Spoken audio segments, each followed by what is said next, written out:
Good morning everyone. Last class में पढ़ा था आपने थर्मोकेमिकल इक्वेशंस। क्या है thermochemical equation? The balanced chemical equation in which the enthalpy change, physical state and the number of moles of reactant and products have been specified. That is thermochemical equation. उसके और अलग अलग rules थे, how to write the thermochemical equation या how to represent the thermochemical equation. सबसे important पहला जो rule था thermochemical equation लिखने का, first the reaction should be well balanced. Reaction balanced होना चाहिए. Second, the value of del H and its sign is written in a right hand side of thermochemical equation. Then next, physical state of reactants and product वो represent करना है bracket में, और solid के लिए S, gas के लिए G और liquid के लिए L.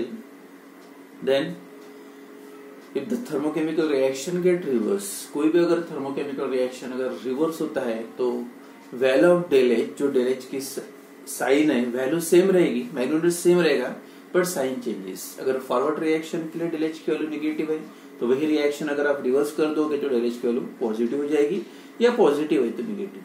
एंड जब भी कभी थर्मोकेमिकल रिएक्शन में कोएफिशिएंट्स इन्वॉल्व होते, that coefficient represent the number of moles and not the number of molecules. तो जो भी कोएफिशिएंट होते हो in the form of moles होते. यहां तक हुआ था. Then next topic is standard enthalpy of formation. और formation मतलब जब भी कोई कंपाउंड फॉर्म होता है तो standard enthalpy of, और standard का मतलब फिर से standard when all the reactants, what is standard enthalpy of reaction?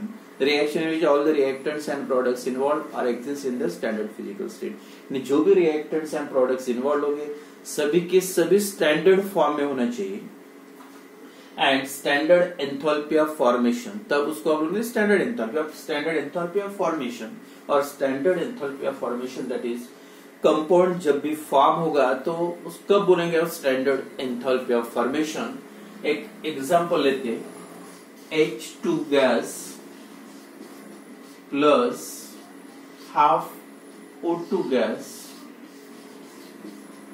That gives H2 liquid, and here del F formation के लिए यहाँ पे F लिखना है, जैसे एंथैल्पी ऑफ रिएक्शन के लिए स्मॉल r लिखते थे, और स्टैंडर्ड है मतलब del H 0, और इसकी जो वैल्यू है -286 किलो जूल.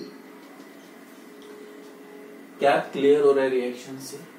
When ये कंप्लीट रिएक्शन में अगर आप देखोगे तो सभी रिएक्टेंट्स एंड प्रोडक्ट्स जो भी इन्वॉल्व है सबका जो फिजिकल स्टेट है स्टैंडर्ड फॉर्म में होना चाहिए. पर्टिकुलर जैसे 298 केल्विन पे जैसे पता है सबको, H2O that exist in liquid state, O2 gas है, H2 गैस है, तो सभी के सभी स्टैंडर्ड फॉर्म में. और सबसे इंपॉर्टेंट है यहाँ पे जो डेल एच की वैल्यू है एंथैल्पी ऑफ फॉर्मेशन के लिए F और -286, तो रिएक्शन का मतलब एक्सोथर्मिक है, this much amount of heat is evolved during this reaction. अब ये रिएक्शन में एक्चुअली क्या हो रहा, when 1 mole of H2O, 1 mole water का फॉर्म हुआ, 1 mole of H2O in its standard state, यानी जो भी कंपाउंड फॉर्म होगा वो स्टैंडर्ड स्टेट में होना चाहिए. नॉर्मल टेम्परेचर पे जो स्टेट में होता है, वाटर लिक्विड फॉर्म में होता है तो लिक्विड ही H2O फॉर्म में.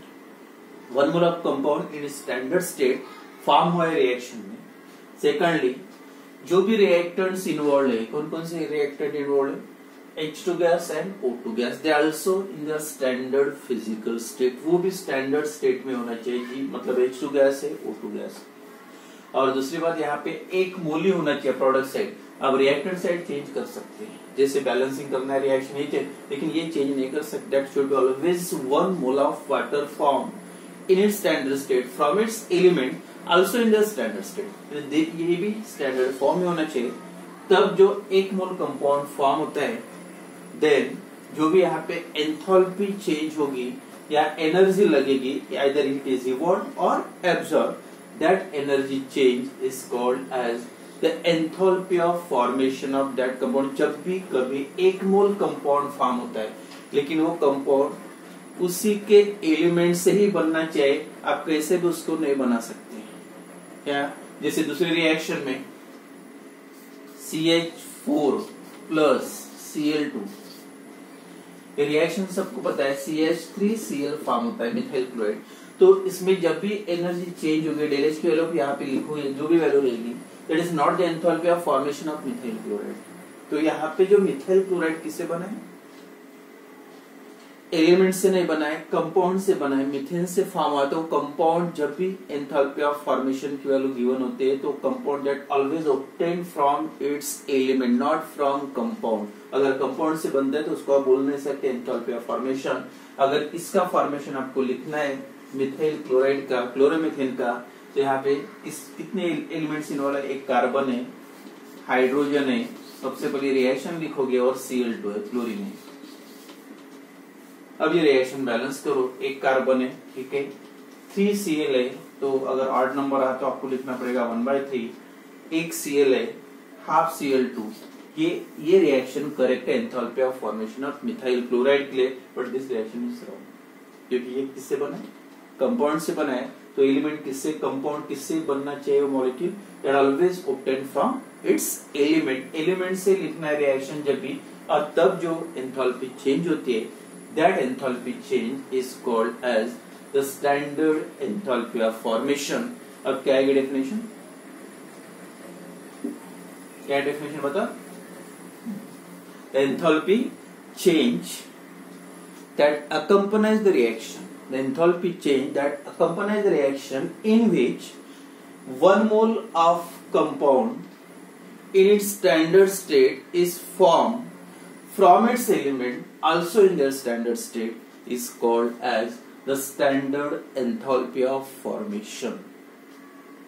तो इसका मतलब क्या है, जब भी आप स्टैंडर्ड एंथैल्पी ऑफ फॉर्मेशन लिखोगे तो वह एक 2-3 पॉइंट्स ऐसे आप याद रख सकते हैं। एक मोल कंपाउंड फॉर्म होना चाहिए स्टैंडर्ड फॉर्म में, और वो किससे बनना चाहिए, एलिमेंट से, और वो एलिमेंट भी स्टैंडर्ड फॉर्म में होना चाहिए।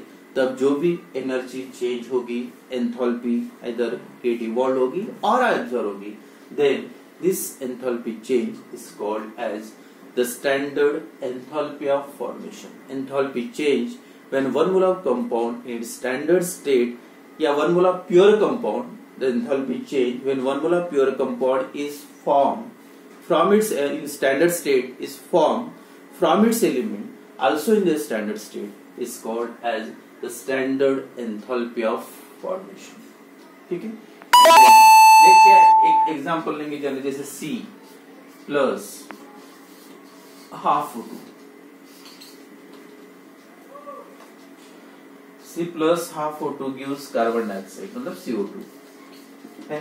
Carbon standard state solid form में, O2 गैसेस स्टेट में, और यहाँ पे इसकी जो फॉर्मेशन F मतलब एंथैल्पी ऑफ फॉर्मेशन 0 का मतलब द स्टैंडर्ड, और इसकी वैल्यू 395 किलोजूल। मतलब when 1 mole of CO2 is formed in its standard state, कौन से स्टेट में, गैसेस स्टेट में, 1 mole of compound is formed from its standard state from its element। Element कौन कौन से इन्वॉल्व है CO2, कार्बन एंड O2, और ये भी फॉर्म हो कार्बन एंड O2 से। कार्बन का स्टैंडर्ड स्टेट सॉलिड है, ऑक्सीजन का स्टैंडर्ड स्टेट गैस है, तो इसका मतलब उसी के एलिमेंट से बना है CO2। They are also in their standard physical state, pure CO2 form हो 1 मोल, और ये that should be always 1 mole. तो दैट इज 395 माइनस है, मतलब हिट इवॉल्व हो रही, that is 395 kilojoule is the standard enthalpy of formation of carbon dioxide. तो यहाँ पे कभी जो एग्जाम में आए तो डेफिनेशन इंपॉर्टेंट है और उस पर प्रॉब्लम्स भी आते हैं, लेकिन डेफिनेशन समझ में आ गया तो आपको हर बार याद रखने की जरूरत नहीं। सीधा सीधा एक मोल कंपाउंड जब फॉर्म होता है उसी के एलिमेंट से, वो भी स्टैंडर्ड स्टेट में होना चाहिए, जो कंपाउंड बनता है वो भी स्टैंडर्ड स्टेट में होना चाहिए। अब तब जो एंथैल्पी चेंज होती है, या बोल सकते हैं हीट इवॉल्व या absorb, when 1 mole of pure compound in standard state is form from its element also in the, अपने लैंग्वेज में भी चेंज मतलब चेंज करके आप लिख सकते हैं डेफिनेशन, लेकिन क्लियर होना चाहिए। तो ये था part standard enthalpy of formation. Then next है, अब स्टैंडर्ड एंथैल्पी ऑफ फॉर्मेशन से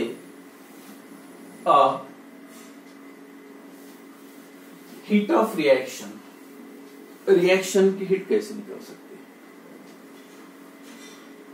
या standard enthalpy of reaction, standard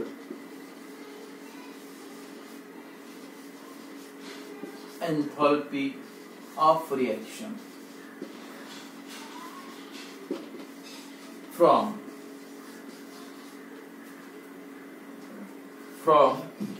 standard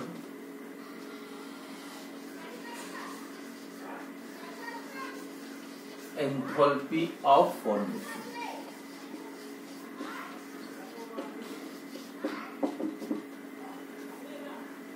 क्या निकलना है, स्टैंडर्ड एंथैल्पी ऑफ रिएक्शन मतलब R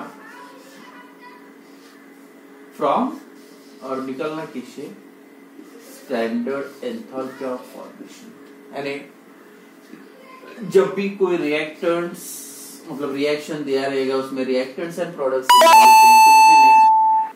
उसके स्टैंडर्ड एंथैल्पी रिएक्टेंट्स की पता है, प्रोडक्ट्स की पता है, तो आप उससे यानी स्टैंडर्ड एंथैल्पी पता है मतलब स्टैंडर्ड एंथैल्पी ऑफ फॉर्मेशन। तो स्टैंडर्ड एंथैल्पी ऑफ फॉर्मेशन का मतलब standard enthalpy can be used, standard enthalpy of formation can be used to determine the standard enthalpy of reaction। मतलब हर reactant और product की अगर enthalpy of formation given है तो आप पूरे reaction की enthalpy, reaction की enthalpy की value आप निकाल सकते हैं from standard enthalpy of each of reactants and product। In product और reactant की पता है तो पूरे reaction की आप standard enthalpy of formation determine कर सकते।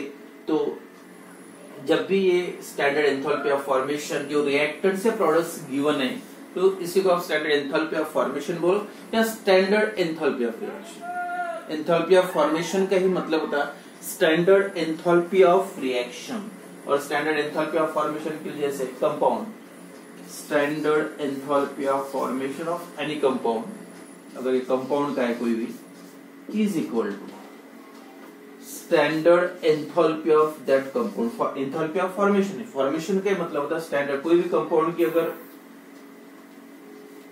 कंपाउंड की अगर standard enthalpy of formation given है तो उसका मतलब आप समझ जाओ ये जो स्टैंडर्ड एंथैल्पी गिवन है इसी का मतलब है standard enthalpy of formation of that compound. तो सीधा है ये वैल्यू गिवन है, उसका मतलब जब भी कभी एक मोल कंपाउंड फॉर्म होता है, formula of compound is form from its element, उसी के एलिमेंट से जब एक मोल कंपाउंड